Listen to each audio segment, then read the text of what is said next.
ہو، جس کے دل میں کھوٹ ہو، نبی کا ہر صحابی مخلص ہے، سچے ایمان والا ہے، اور نبی کے سارے صحابہ سے ہم محبت کرتے ہیں میرے پیارے ساتھی۔ اور آگے بڑھیے، اللہ تعالیٰ کے فرشتے ایسے انسان پر بھی لعنت کرتے ہیں جو کسی بدعتی کو پناہ دے، کسی بدعتی کو اپنے گھر میں لانے والا، اپنے گھر میں پناہ دینے والا، اس کے اوپر بھی فرشتے لعنت کرتے ہیں۔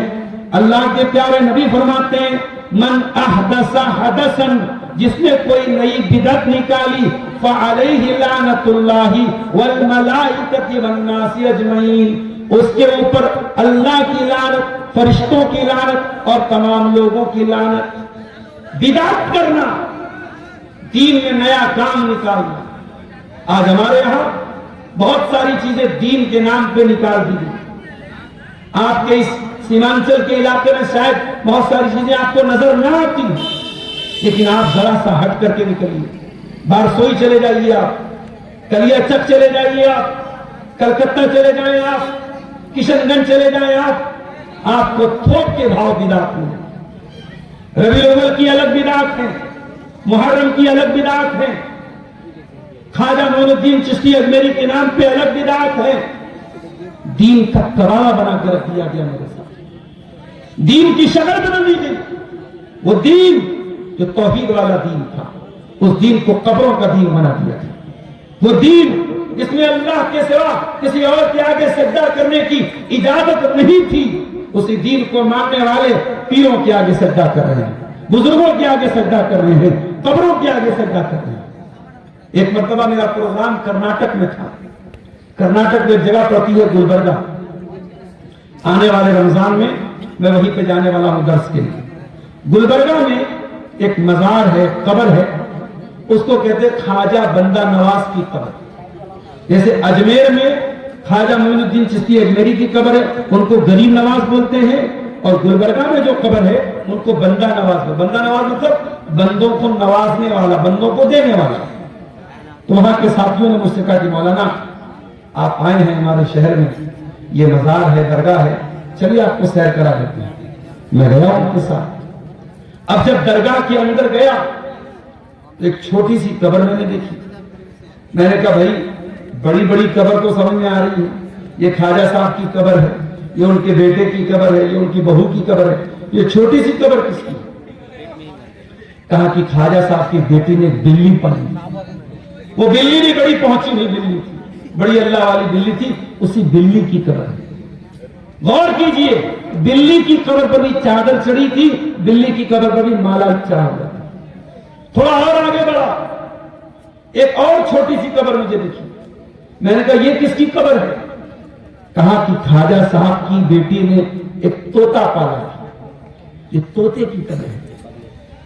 بلی کی قبر ہے، طوطے کی قبر ہے، اور یہاں تک لوگوں نے بتایا کہ یہاں یہ دھارنا ہے کہ اس طوطے کی قبر پہ اگر آ کر کے کوئی دیسی گھی اور چینی اگر چڑھا دے گا تو بچوں کو جو زبان میں لکنت ہوتی ہے، بعض بچے جو ہے تتلا کے بولتے ہیں، صاف نہیں بولتے ہیں، تو بچہ صاف بولنے لگے گا۔ صرف اس طوطے کی مزار پہ آ کے دیسی گھی چڑھانا پڑے گا اور شکر چڑھانا۔ اللہ اکبر، تم نے نبی کے دین کو کیا کر ڈالا؟ تم نے محمد رسول اللہ کے دین کی کیا شکل کر ڈالی؟ مولانا الطاف حسین حالی نے کہا تھا وہ دین جس سے توحید پھیلی جہاں میں، وہ بدلا گیا آ کے ہندوستان میں۔ شرک و بدعت کا گڑھ بنا دیا تم نے اس دین۔ کوئی تعویذ پر بھروسہ کر رہا ہے، کوئی ہاتھ اور پیر میں دھاگے باندھ کے بھروسہ کر رہا ہے، کوئی قبروں پہ جا کے سر جھکا رہا ہے، کوئی پیروں کے آگے جا کے سر جھکا رہا ہے۔ کتنے گھروں میں عورتیں، ان کے پیر آتے ہیں اور عورتیں پیروں کا ہاتھ پیر جا کے چومتی ہیں۔ اسلام میں کوئی کتنا ہی بڑا عالم کیوں ہے، کسی گھر کی عورت کو اس بات کی اجازت نہیں دی گئی کہ عالم سے جا کے مصافحہ کرے۔ اس دنیا کی سب سے نیک ہستی اللہ کے پیارے نبی جناب محمد رسول اللہ صلی اللہ علیہ وسلم، لیکن نبی نے کبھی بھی کسی عورت، کسی غیر عورت سے ہاتھ نہیں ملایا، کسی غیر عورت سے ہاتھ پر آپ نے بیعت نہیں کی، ہمیشہ پردے کی آڑ سے آپ بیعت لیتے۔ تو کوئی بڑے سے بڑا عالم آ جائے، اللہ کا ولی آ جائے، اپنے گھر کی عورتوں کو تو اس کے بعد اس کو اکیلا چھوڑنا یا عورتوں کو اس سے ملنا جلنا یا اس کا ہاتھ پیر چھوڑنا، اللہ کی قسم یہ بے غیرتی ہے، یہ بے شرمی ہے، یہ بے حیائی ہے، اور اسلام میں اس کی کوئی گنجائش نہیں۔ بدعت کرنے والا اس کا انجام کتنا بیان ہوگا سن لیجیے۔ اللہ کے نبی فرماتے ہیں قیامت کے دن میں اپنی امت کے لوگوں کو حوض کوثر کا پانی پلاؤں گا، اور جو حوض کوثر کا پانی ایک مرتبہ پی لے گا اس کو پھر کبھی پیاس نہیں لگے گی۔ اللہ کے نبی فرماتے ہیں کچھ لوگ آئیں گے اور میں ان کو حوض کوثر کا پانی پلانا چاہوں گا، فرشتے رکاوٹ بن جائیں گے اور فرشتے کہیں گے اے اللہ کے نبی آپ ان کو حوض کوثر کا پانی نہیں پلا سکتے۔ میں کہوں گا کیوں؟ اصحابی، یہ تو میری امت کے لوگ ہیں، یہ تو میرے ماننے والے لوگ ہیں، میرا کلمہ پڑھنے والے لوگ ہیں۔ اے فرشتوں تم کیوں منع کر رہے ہو ان کو حوض کوثر کا پانی پلانے سے؟ کیا اپرادھ ہے ان کا، کیا قصور ہے ان کا، کیا جرم ہے ان کا؟ فرشتے کہیں گے انک لا تدری ما احدثوا بعدک، اے اللہ کے نبی آپ نہیں جانتے یہ بدعتی لوگ ہیں، یہ دین میں نیا نیا کام نکالنے والے لوگ ہیں۔ اور ایک بات یاد رکھو، اگر آپ نے اپنے بچوں کی صحیح تربیت نہیں کی آپ کے بچے بھی بدعتی بن جائیں گے۔ میں جانتا ہوں اسی سیمانچل کے بہت سارے لڑکے کلکتہ میں جاب کرتے ہیں، دلی میں جاب کرتے ہیں، ممبئی میں جاب کرتے ہیں، جب وہاں پہ ان کو صحیح ماحول نہیں ملتا ہے غلط ماحول میں جاتے ہیں، بدعت والے ماحول میں جاتے ہیں، وہ جا کے بدعت کرنے لگتے ہیں۔ بلکہ میں آپ کے علاقے میں دیکھتا ہوں، کچھ گھروں میں جاتا ہوں پورا گھر اہل حدیث ہے، کسی بچے سے مصافحہ کر رہا ہوں، بچہ دونوں ہاتھ سے مصافحہ کر رہا ہے۔ اس کا مطلب یہ ہوا کہ بچے کے باپ نے کبھی بتایا ہی نہیں اپنے بیٹے کو کہ مصافحہ ایک ہاتھ سے کیا جاتا ہے۔ بچے کے باپ نے کبھی بتایا ہی نہیں کہ مصافحہ ایک ہاتھ سے کیا جاتا ہے۔ اس کا مطلب یہ ہوا کہ ہماری تربیت میں کمی ہے، ہماری تربیت میں کھوٹ ہے۔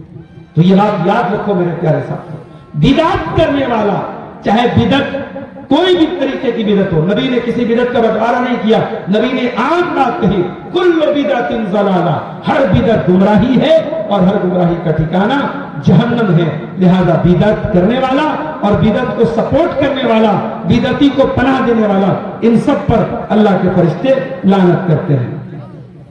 اور آگے بڑھیے، ایک اور عمل ہے جس کے کرنے والے پر اللہ کے فرشتے لعنت کرتے ہیں، اپنے مسلمان بھائی کو ڈرانا دھمکانا۔ اللہ کے پیارے نبی فرماتے ہیں من اشار الی اخیہ بحدیدہ، جو کسی دھاردار چیز سے اپنے مسلمان بھائی کی طرف اشارہ کرے، کسی چاقو سے، کسی تلوار سے، کسی تیر سے، کسی نیزے سے اپنے مسلمان بھائی کی طرف اشارہ کرے، وَإِنَّ الْمَلَائِكَةَ تَلْعَنُهُ، ایسے مسلمان پر فرشتے لعنت کرتے ہیں۔ اللہ، آپ کسی مسلمان کو ڈرانے کے لیے اگر چاقو دکھا رہے ہیں، ہتھیار دکھا رہے ہیں، صرف ڈرانے کے لیے فرشتے لعنت کرتے ہیں۔ تو ذرا سوچو، جو اسلام کسی کو ڈرانے کے لیے بھی ہتھیار دکھانے کی اجازت نہیں دیتا ہے، وہ اسلام آتنکواد کی شکشا کیسے دے سکتا ہے؟ میڈیا والے اس بات کو بھی کبھی نوٹ کریں، کبھی ٹی وی پہ چلائیں، کبھی اپنے پروگراموں میں چلائیں کہ اسلام ایک انسانی جان کی اتنی ویلیو بتاتا ہے کہ قرآن کہتا ہے من قتل نفسا بغیر نفس او فساد فی الارض فکأنما قتل الناس جميعا، جس نے ایک انسان کی ہتیا کی، ایک انسان کی جان لی، اس نے پوری مانوتا کی جان لے لی، پوری انسانیت کی جان لے لی۔ ایک مانو کی ہتیا، ایک منشیہ کی ہتیا سمست منشیہ برادری کی ہتیا ہے، پوری انسانی برادری کی ہتیا ہے۔ وَمَنْ أَحْيَاهَا فَكَأَنَّمَا أَحْيَا النَّاسَ جَمِيعًا، اور ایک انسان کی جان بچانے والا پوری مانوتا کا رچھک ہے، پوری مانوتا کی جان بچانے والا ہے۔ تو اسلام آتنکواد تو بہت دور کی بات ہے، اسلام کسی کو قتل کرنا تو بہت دور کی بات ہے، اسلام تو اس بات کی اجازت بھی نہیں دیتا ہے کہ آپ ہتھیار دکھا کے کسی کو ڈرائیں۔ اگر ڈرائیں گے تو آپ کے اوپر فرشتے لعنت کرتے ہیں۔ میرے پیارے ساتھیوں، آج چھوٹی چھوٹی باتوں پر جھگڑے ہو جاتے ہیں۔ الیکشن کا ماحول ہے، کل رزلٹ آنے والا ہے، ہم دعا کرتے ہیں اللہ صحیح سلامتی کے ساتھ جو بھی بہار کے حق میں بہتر ہو وہ سرکار بن جائے، لیکن آج آپ دیکھیں الیکشن کے دوران ہتیائیں ہو جاتی ہیں، پھر رزلٹ کی خوشی میں جلوس نکلتا ہے، اس میں مار پیٹ ہو جاتی ہے۔ مجھے یہاں سے جھارکھنڈ جانا ہے، میں سوچ رہا ہوں صبح ہی نکل جاؤں، کل رزلٹ کے ٹائم پہ پتہ نہیں کیا حالات رہیں گے۔ آپ غور کیجیے، یہ ہمارے یہاں الیکشن جیسی چیز میں بھی ہنسا ہوتی ہے، وائلنس ہوتا ہے، لیکن اسلام وائلنس اور ہنسا کے خلاف ہے۔ میرے پیارے ساتھی، اسلام یہ کہتا ہے المسلم من سلم المسلمون من لسانہ ویدہ، مسلمان وہ ہے جس کی زبان سے کسی کو کوئی نقصان نہ پہنچے، جس کے ہاتھ سے کسی کو کوئی نقصان نہ پہنچے۔ آپ کی زبان سے اور آپ کے ہاتھ سے دوسرے سرکشت محسوس کریں، تب آپ مسلمان ہیں۔ یہ اسلام مسلمان کی پریبھاشا ہے، یہ مسلمان کی ویاخیا ہے۔ اور آگے بڑھیں، اسلامی حکومت ہے، اسلامی حکومت کے اندر کچھ غیر مسلم بھی رہتے ہیں، جو اسلامی حکومت نے ان کو ایگریمنٹ کر رکھا ہے کہ آپ ہماری حکومت میں رہ سکتے ہیں، ان کو شریعت میں ذمہ کہتے ہیں۔ اگر اسلامی حکومت کے اندر کوئی غیر مسلم رہتا ہے جس کو اسلامی حکومت نے سرکشا دی ہے، اگر اس غیر مسلم کے ساتھ کوئی غلط سلوک کرتا ہے اور اس ایگریمنٹ کو کوئی توڑتا ہے، اللہ کے نبی فرماتے ہیں ذمۃ المسلمین واحدہ، سارے مسلمانوں کی ذمہ داری ایک ہے۔ اگر ایک مسلمان نے بھی کسی کو سرکشا دی ہے تو گویا کہ سارے مسلمانوں نے اس کو سرکشا دی ہے۔ من اخبر مسلمن، اگر ایک مسلمان کی ذمہ داری کو آپ نے توڑ دیا، اس کے ایگریمنٹ کو توڑ دیا، فعلیہ لعنت اللہ والملائکۃ والناس اجمعین، ایسے انسان پر اللہ کی لعنت، فرشتوں کی لعنت اور تمام لوگوں کی لعنت۔ اس کا مطلب یہ ہوا اسلامی حکومت میں رہنے والا غیر مسلم بھی بالکل سرکشت رہنا چاہیے، اس کی سرکشا کے ساتھ کوئی کھلواڑ نہیں ہونا چاہیے، یہ اسلام ہمیں سکھاتا ہے۔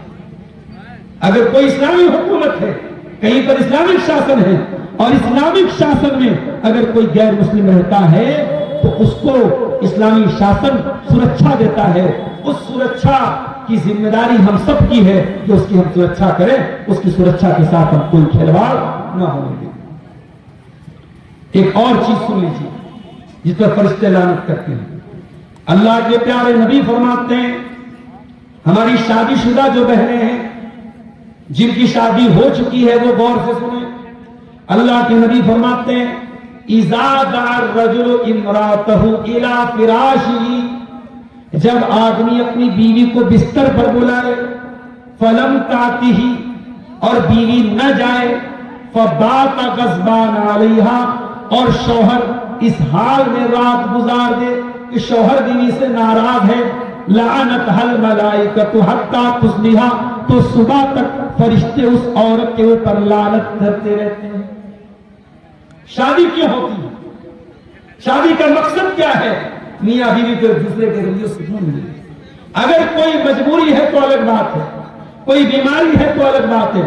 اگر شوہر بیوی کو اپنی ضرورت کے لیے بلائے اور بیوی بلا وجہ نخرہ دکھائے اور انکار کر دے، اور شوہر اس حال میں رات گزارے کہ رات بھر وہ بیوی سے ناراض ہے، تو رات بھر فرشتے اس عورت کے اوپر لعنت کرتے ہیں۔ میری پیاری ماں اور بہنوں، بڑے ادب کے ساتھ یہ بات کہنا چاہتا ہوں، اگر آپ کی شادی ہو چکی ہے تو شادی شدہ عورت کی ذمہ داری ہے کہ وہ شوہر کے حقوق کا خیال کرے، شوہر کے ادھیکاروں کا خیال کرے۔ کچھ عورتیں ہوتی ہیں ہر تقریر میں جاتی ہیں، ہر جلسے میں جاتی ہیں، بہت غور سے تقریر سنتی ہیں، یوٹیوب پر بھی بیان سنتی ہیں، موبائل بھرا ہوا ہے بیانوں سے، مگر کیا کرتی ہیں؟ شوہر کی عزت نہیں کرتی، شوہر کو سمان نہیں دیتی، شوہر کوئی بات کہتا الٹا کرتی ہے، شوہر اگر اپنی ضرورت کے لیے بلاتا ہے نخرہ دکھاتی ہے، بلا وجہ کوئی بیماری نہیں ہے، کوئی عذر نہیں ہے، انکار کر دیتی ہے۔ اللہ کے فرشتے لعنت کرتے رہتے ہیں، اور فرشتے جس پر لعنت کریں سوچو اس کا انجام کیا ہوگا، کیونکہ فرشتے معصوم ہیں، فرشتوں کی دعا اور فرشتوں کی بددعا اللہ تعالیٰ کبھی لوٹاتا نہیں ہے میرے پیارے ساتھی۔ اس لیے اگر کوئی شادی شدہ عورت جنت میں جانا چاہتی ہے، اس کا جنت میں جانا اسمبھو ہے جب تک وہ اپنے شوہر کو خوش نہ رکھے، اپنے شوہر کی اطاعت نہ کرے۔ اسی لیے اللہ کے پیارے نبی فرماتے ہیں اذا صلت المرأة خمسها وصامت شهرها واطاعت زوجها واحسنت فرجها، عورت اگر 4 کام کر لے وہ جنتی ہے، اور ایسی ویسی جنتی نہیں ہے، جنت کے جس گیٹ سے چاہے وہ جنت میں جا سکتی ہے۔ 4 کام اگر عورت کر لے، کون سے 4 کام؟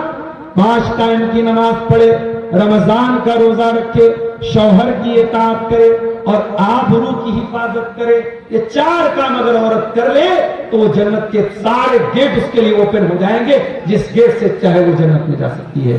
تو میری پیاری ماں اور بہنوں، فرشتے اس انسان، اس عورت کے اوپر بھی لعنت کرتے ہیں جو بغیر کسی عذر اور مجبوری کے شوہر کو اپنے پاس نہ آنے دے۔ اب 1-2 باتیں اور سن لیجئے، اور چونکہ ہمارے دل اسلام بھائی نے یہ گزارش بھی کی ہے کہ یہ مدرسے کا جلسہ ہے اور چندہ جو مدرسے کے لیے ہونا چاہیے تھا وہ نہیں ہوا ہے، آپ لوگ جو بھی یہاں موجود ہیں اور ہماری مائیں بہنیں جو بھی موجود ہیں، ان سے بڑے آدر کے ساتھ، بڑے پریم کے ساتھ، بڑی محبت کے ساتھ میں گزارش کروں گا کہ آپ حضرات اس جلسے کے مقصد کے پیش نظر اس ادارے کو تعاون کرتے ہوئے جائیں گے۔ میں اللہ سے دعا کرتا ہوں اور میرے ساتھ ساتھ فرشتے بھی دعا کریں، کیونکہ اللہ کے نبی فرماتے ہیں جب کوئی انسان اللہ کی راہ میں خرچ کرتا ہے تو 2 طریقے کے فرشتے ہوتے ہیں، خرچ کرنے والے کے حق میں دعا کرتے ہیں اور کنجوسی کرنے والے کے حق میں بددعا کرتے ہیں۔ ایک فرشتہ کہتا ہے اللہم آتی منفقا خلفا، اے اللہ جو تیری راہ میں خرچ کر رہا ہے تو اور دے دے اس کو، اور جو کنجوسی کرتا ہے، جو اللہ کی راہ میں خرچ نہیں کرتا ہے، جس کے پاس مال ہے اور پھر بھی اللہ کی راہ میں نہیں خرچ کرتا ہے، اس کنجوس کو، اس بخیل کو فرشتہ کہتا ہے اللہم آتی ممسکا تلفا، اے اللہ اس کنجوس کے مال کو برباد کر دے۔ تو فرشتے کنجوس اور اس انسان پر جو مال کو روک روک کر کے رکھے اور اللہ کی راہ میں نہ دے، اس انسان کو بھی لعنت کرتے ہیں اور بددعا کرتے ہیں۔ اس لیے میرے پیارے ساتھیوں، اگر آپ اس جلسے میں آئے ہیں اور مدرسے کو آپ کچھ تعاون کرنا چاہتے ہیں تو آپ پیچھے نہ رہیں، فرشتوں کی دعا کے حقدار بنیں۔ یہ رات کا وقت ہے، یہ تہجد کا وقت ہے، یہ اللہ کی قربت کا وقت ہے، اس وقت دعائیں قبول ہوتی ہیں، اس وقت اللہ کی بارگاہ میں رویا جاتا ہے۔ میرے پیارے ساتھیوں، آپ آئیں اور یہاں اسٹیج لگا ہوا ہے، آپ آ کر کے جو بھی مدرسے کو دان دینا ہے، چندہ دینا ہے، وہ دیتے ہوئے جائیں۔ میں آخر کی 2 باتیں آپ کے سامنے بیان کر کے بات ختم کروں گا۔ فرشتے کن لوگوں پر لعنت کرتے ہیں؟ ان میں سے ایک وہ آدمی بھی ہے میرے پیارے ساتھیوں جو اپنے آپ کو اپنے باپ کے علاوہ کسی اور کی طرف منسوب کرے۔ من ادعا الی غیر ابی، جو کسی اپنے باپ کے علاوہ کسی اور کو اپنا باپ کہے، اس کے اوپر بھی اللہ کے فرشتوں کی لعنت ہو۔ مثال کے طور پہ کسی نے بیبی ایڈاپٹ کر لیا، بچہ گود لے لیا، بچے کا نام عبداللہ تھا اور پالنے والے کا نام عبد الرحمن تھا، بچہ بڑا ہوا، آدھار کارڈ پہ بھی پالنے والے کا نام لکھ دیا گیا، پین کارڈ پہ بھی، راشن کارڈ پہ بھی جس نے ایڈاپٹ کیا، جس نے پالا، اس کا نام لکھ دیا گیا، لیکن لڑکا جہاں پر بھی اپنے باپ کا نام لے گا، اوریجنل باپ کا نام لے گا۔ اسلام کی تعلیم دیتا ہے ادعوہم لآبائہم، کہ جو تمہارا باپ ہے اسی کو اپنا باپ کہو، کوئی پال لے تو تمہارا باپ نہیں ہو جائے۔ اس لیے اگر آپ نے کسی بچے کو گود لیا ہے اور بچے کی پرورش کر رہے ہیں، اس بات کا خاص خیال رکھیں کہ اس کی ولدیت کو تبدیل نہ کریں اور بچے کا جو اصل باپ ہے اسی باپ کی طرف منسوب کیا جائے۔ اسلام میں نسب کی بڑی اہمیت ہے میرے پیارے ساتھ، اسلام میں نسب کی بڑی اہمیت ہے۔ اسی لیے اگر عورت پریگننٹ ہے اور شوہر طلاق دے دے یا عورت بیوہ ہو جائے تو جب تک بچہ پیدا نہ ہو جائے عورت کو کہیں اور نکاح کرنے کی اجازت نہیں ہے۔ پریگننسی میں جب تک بچہ پیٹ میں ہے عورت نکاح نہیں کر سکتی۔ کیوں؟ اسلام یہ کہتا ہے کہ جو اس بچے کا باپ ہے اس باپ میں کوئی اور شریک نہیں ہونا چاہیے۔ اسلام میں نسب کی حفاظت بہت بڑی چیز ہے کہ جو بچہ پیدا ہو رہا ہے یہ کلیئر ہو کہ اس کا باپ کون ہے۔ ٹھیک ہے آج کے زمانے میں ڈی این اے ٹیسٹ کے ذریعے بھی معلوم ہو جاتا ہے کہ کون باپ ہے، مگر اسلام ایک اصولی بات کہتا ہے کہ نہیں، جو اوریجنل باپ ہے بچے کو اسی کے باپ کی طرف منسوب کرنا چاہیے، کسی اور کی طرف بچے کو منسوب نہیں کیا جا سکتا۔ تو اللہ کے فرشتے اس انسان پر بھی لعنت کرتے ہیں جو اپنے آپ کو اپنے والد کے علاوہ کسی اور کی طرف منسوب کرتا ہے۔ اسی طریقے سے جو عورت گھر سے نکلتی ہے بے پردہ ہو کر کے، بے حیا ہو کر، خوشبو لگا کر، ایسی عورت بھی ملعونہ ہے، لعنت کی اللہ کے نبی نے اس کے اوپر اور فرشتے بھی اس کے اوپر لعنت کرتے ہیں۔ ملعونہ ہے وہ عورت، لعنت کی گئی ہے اس عورت کے اوپر۔ اور اللہ کے نبی تو یہاں تک فرماتے ہیں صنفان من اہل النار لم ارہما، میری امت کے اندر دو ٹائپ کے ایسے لوگ ہوں گے جو جنت میں نہیں جائیں گے، جہنم میں جائیں گے۔ قوم معهم سیات کاذناب البقر یضربون بها الناس، ایک وہ لوگ ہوں گے جن کے ہاتھ میں گائے کی دم کی طرح کوڑے ہوں گے اور وہ کوڑوں سے لوگوں کو ماریں گے۔ ظالم لوگ ہوں گے، جو ظالم ہوں گے، جو اپنے پاور کا، اپنی طاقت کا غلط استعمال کریں گے، ان لوگوں پر بھی اللہ تعالیٰ کی لعنت ہوگی اور وہ لوگ جہنم کی آگ میں چلیں گے۔ وَنِسَاءٌ كَاسِيَاتٌ عَارِيَاتٌ مُمِيلَاتٌ مَائِلَاتٌ، اور ایسی عورتیں بھی جہنم کی آگ میں جائیں گی جو کپڑا پہن کر کے بھی ننگی ہوں گی۔ بہت بڑی بات ہے، بہت بڑی بات ہے، یہ کپڑا پہن کر کے ننگی ہوں گی۔ میں سمجھتا ہوں اس ایک شبد کے اوپر اگر غور کرو، اس ایک لفظ کے اوپر غور کرو تو زمانے کا سارا فیشن اس کے اندر آ جاتا ہے۔ آج انسٹاگرام پر مسلمان لڑکیاں ویڈیو بنا رہی ہیں اور اس طریقے کا لباس پہن رہی ہے کہ یہ حدیث بالکل فٹ بیٹھ رہی ہے، کپڑا پہن کر کے وہ ننگی ہے۔ غیر مسلموں کی بات نہیں کرو، مسلمان لڑکیاں آج چند پیسوں کے لیے اور شہرت کے لیے اور تھوڑے سے ویوز کے لیے اس گندگی پر اتر چکی ہے۔ میرے پیارے ساتھی، اللہ کے نبی فرما رہے نساء کاسیات عاریات، کپڑا پہننے کے باوجود ننگی ہوں گی، ممیلات، اور غیر مردوں کو اپنی طرف آکرشت کریں گی، کھینچیں گی، مائلات، اور جب راستہ چلے گی ان کے چلنے کا انداز بھی شریف عورتوں کی طرح نہیں ہوگا، پاک دامن عورتوں کی طرح نہیں ہوگا، ان کی چال بھی غلط قسم کی لڑکیوں کے جیسی فاحشہ عورتوں کی طرح ہوگی۔ عورت کی چال بتا دیتی ہے کہ یہ حیادار ہے یا بے حیا ہے۔ موسیٰ علیہ السلام کے دور میں ایک عورت چل رہی تھی، حضرت شعیب کی بیٹی، وہ کتنی خوبصورت تھی اللہ نے نہیں بتایا، اس کی ہائٹ کیا تھی اللہ نے نہیں بتایا، وہ کتنی حسین و جمیل تھی اللہ نے نہیں بتایا، اللہ نے اتنا بتایا تمشی علی الاستحیاء، وہ شرما شرما کے چل رہی تھی۔ عورت کی چال سے پتہ چل جاتا ہے عورت کے اندر کتنی شرم و حیا ہے۔ اللہ کے نبی نے فرمایا وہ بے حیا عورتوں کی طرح چال چلے گی، کپڑا پہن کر کے ننگی ہوگی، غیر مردوں کو اپنی طرف آکرشت کرے گی اور بے حیا عورتوں کی طرح چلے گی۔ اللہ کے نبی کا اگلا جملہ سنیے، اور میری ماں اور بہنوں اپنے گھروں کا ماحول آپ سدھار لیجئے۔ اللہ کے نبی کہتے ہیں لا يدخلن الجنہ، ایسی عورتیں جنت میں نہیں جائیں گی، ولا یجدن ریحہا، اور جنت میں جانا تو بہت دور کی بات ہے، ایسی عورتیں جنت کی خوشبو بھی نہیں پائیں گی۔ میرے پیارے بھائیوں، ایسی عورتیں بھی اللہ کی لعنت کی حقدار ہیں۔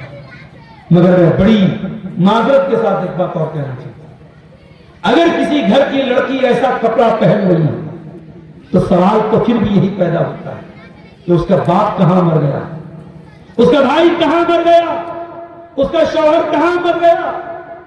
اور اکبر الہ آبادی کا وہ شعر یاد آتا ہے، بے پردہ نظر آئی کل جو چند بیویاں، اکبر زمین میں غیرت قومی سے گڑ گیا، پوچھا جو ان سے آپ کا پردہ وہ کیا ہوا، کہنے لگی کہ عقل پہ مردوں کے پڑ گیا۔ عورت کا پردہ جب مرد کی عقل پر پڑتا ہے